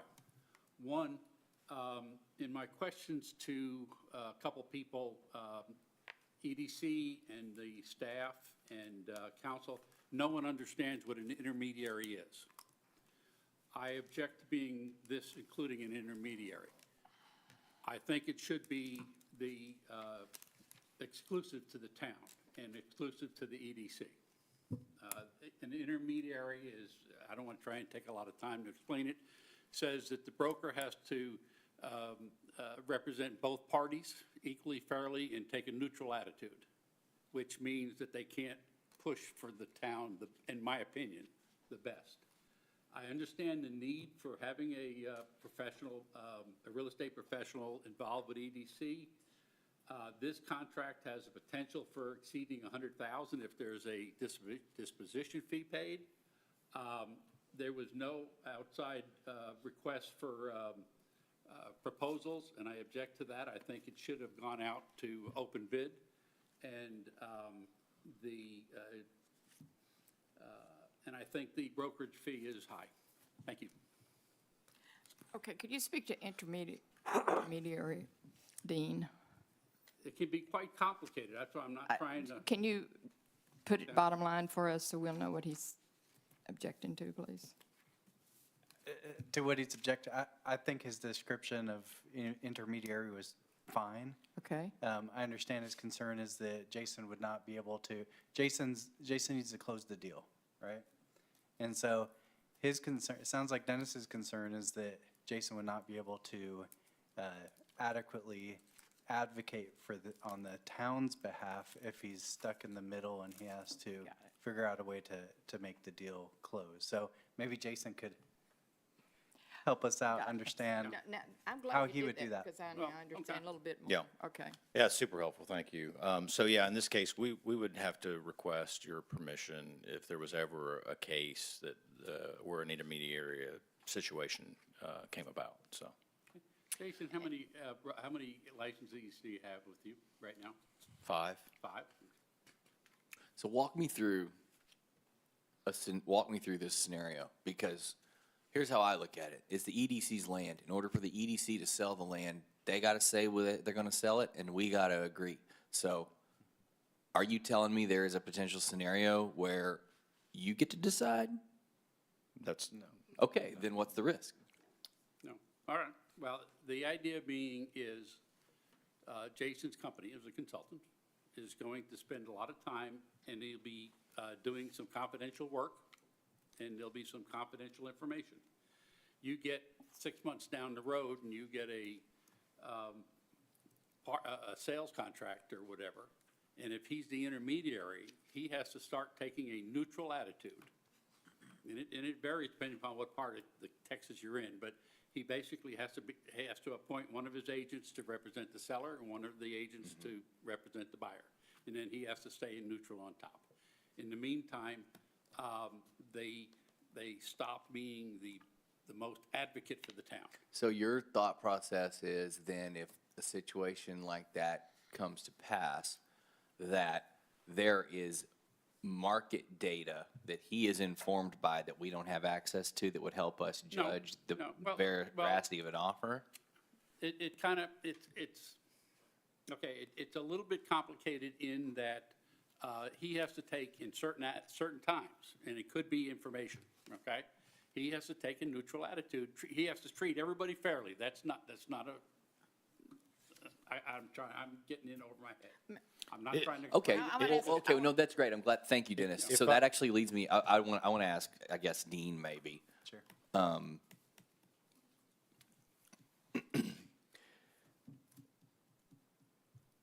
I'm trying to think of the right way to word this, that you guys understand what I'm trying to ask, based off what Dennis just said, because I'm trying to understand where there might be a potential, where maybe there's a term here that we could do better in or something in the deal. Jason, am I not explaining intermediary right? Is there I'll ask this question first. Because what is the benefit to have this is obviously a contract for a commercial transaction. Ultimately, what we're doing here is authorizing commercial business for profit. Not us, but everyone else involved is a for-profit entity. Why is there an obligation for anyone to treat anyone fairly? This is business.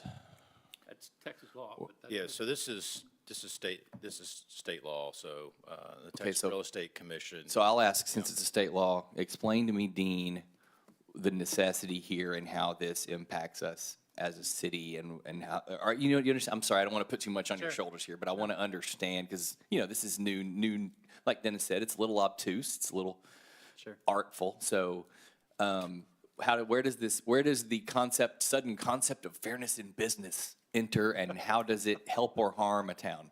Well, I think some of that comes from the state legislature, and then also the Realtors Associations, other folks that create rules for them.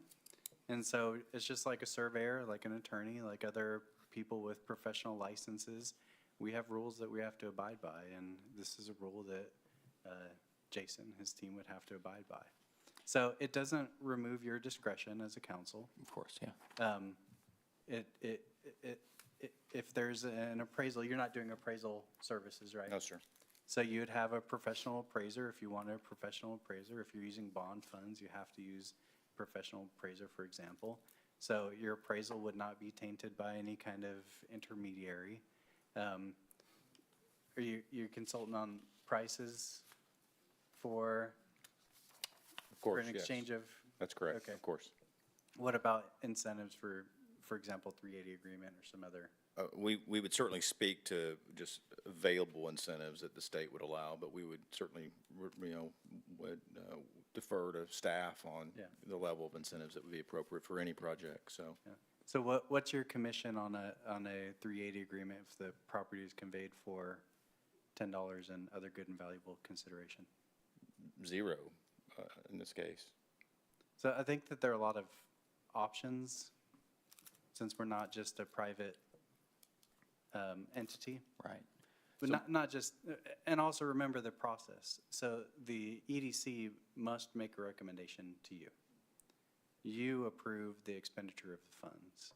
If you don't like the deal from the EDC, you can't approve the project, you just kick it back to them with changes, and then they have to go through the process again until you have a deal that you like. So one more before I forget my question, which are there scenarios where you work, since this is sort of an aspect of the contract that arises from regulatory requirements, for lack of a better phrase. Is that common for any type of arrangement you would do with a broker? Or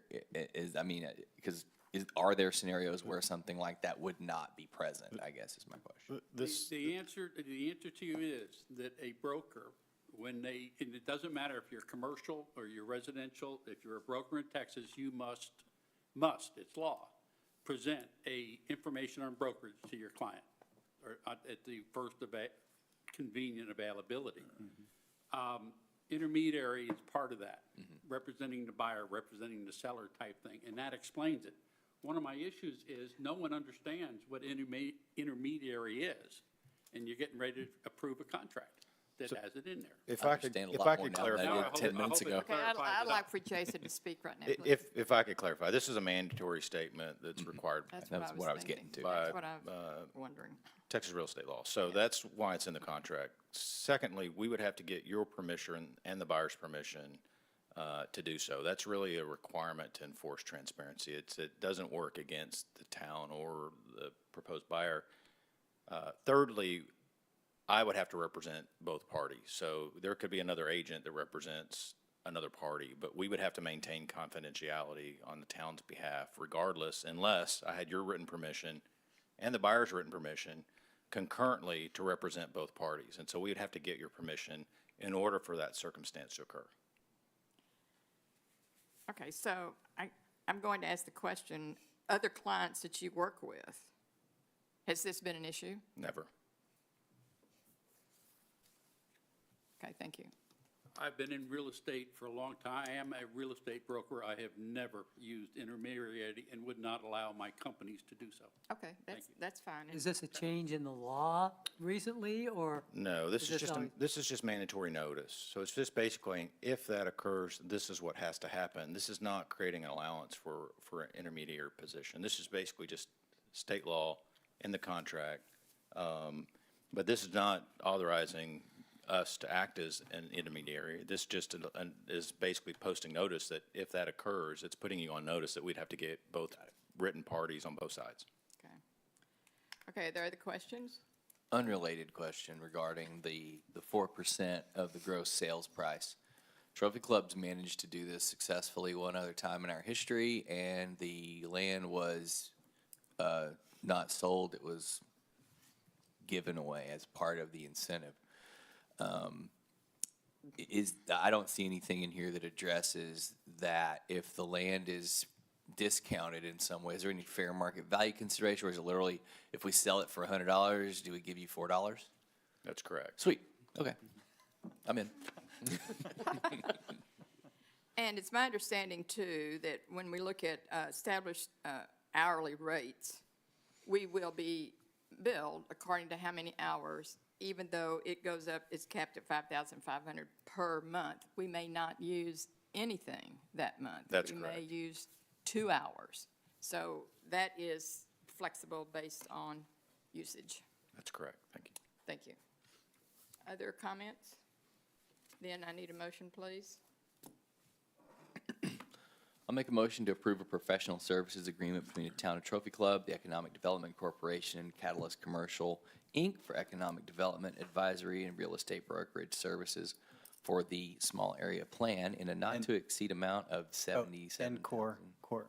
Oh, we don't have that on here. And what's Yeah. it called? On that version, as amended in the version. Oh, right. sorry. Thank you. I apologize. I will restate the motion such that I move that we approve a professional services agreement between the Town of Trophy Club, the Economic Development Corporation, Catalyst and core location. Catalyst Commercial and Core Location Advisors LLC for economic development, advisory, and real estate brokerage services for the small area plan in a not-to-exceed amount of $77,000 for advisory services and a 4% disposition fee for brokerage services. Is there a second?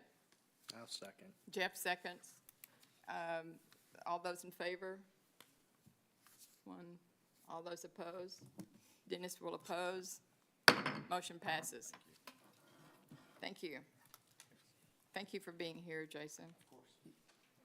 Item 16, consider a resolution adopting updated town council rules of procedure and providing for amendments. Sorry, that's my item. Let me just get my other screen here. All right, very good. Good evening, Mayor and Council. Back in October of last year, 2025, the staff reviewed with the Town Council a series of changes that we were making to the employee handbook, the HR policies that we have here in the town. And as you remember at that time, many of those policies also applied to elected officials within those documents, and the Town Council had asked at the time to remove references to elected officials and to put those items instead in your council rules of procedure. That's what we've done tonight. We've brought that forward to you for consideration. Just as a brief summary of what those things are. So Section 4.2 was modified in the area of confidentiality and ethical obligations, essentially to mirror that language up with the Code of Ethics and Conduct that we have in the town, so it kind of references that section. We also have Section 7.2, travel and training, has been revised to be mostly down in Exhibit A now. So Exhibit A includes the detailed list of all the travel policies for council members, which essentially 99% of the items mirror that for staff for it.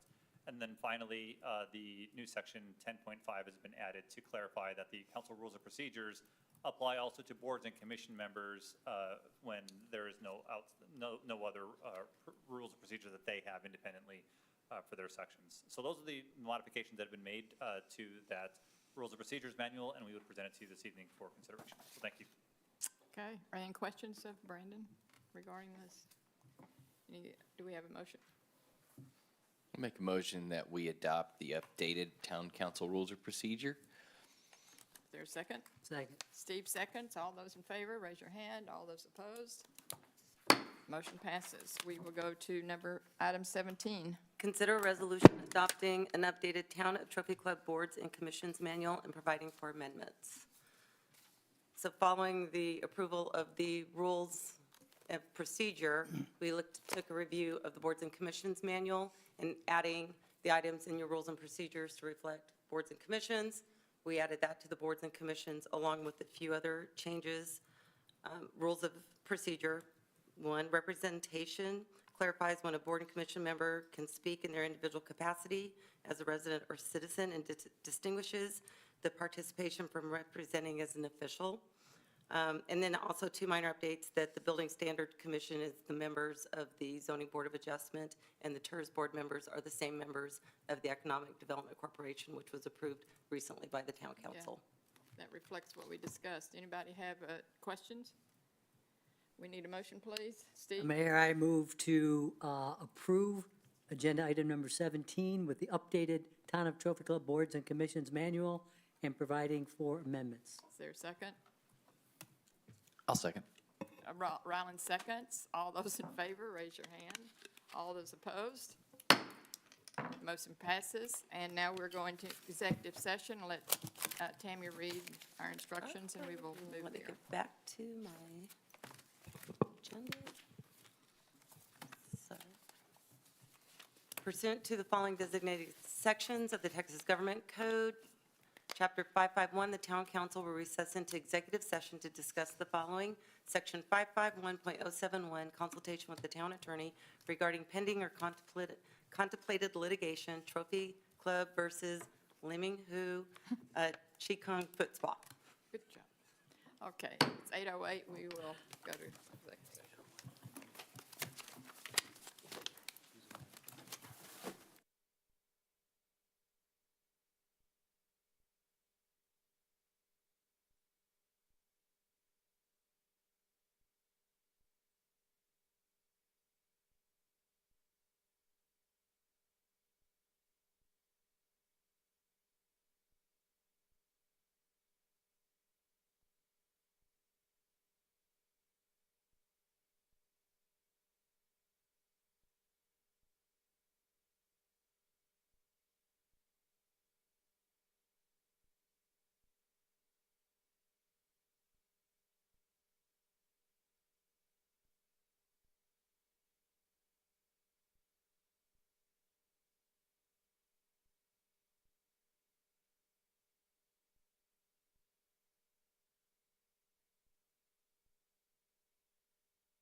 security's in there. No, it's red light's still on. Well, that red light doesn't really mean. Okay, well.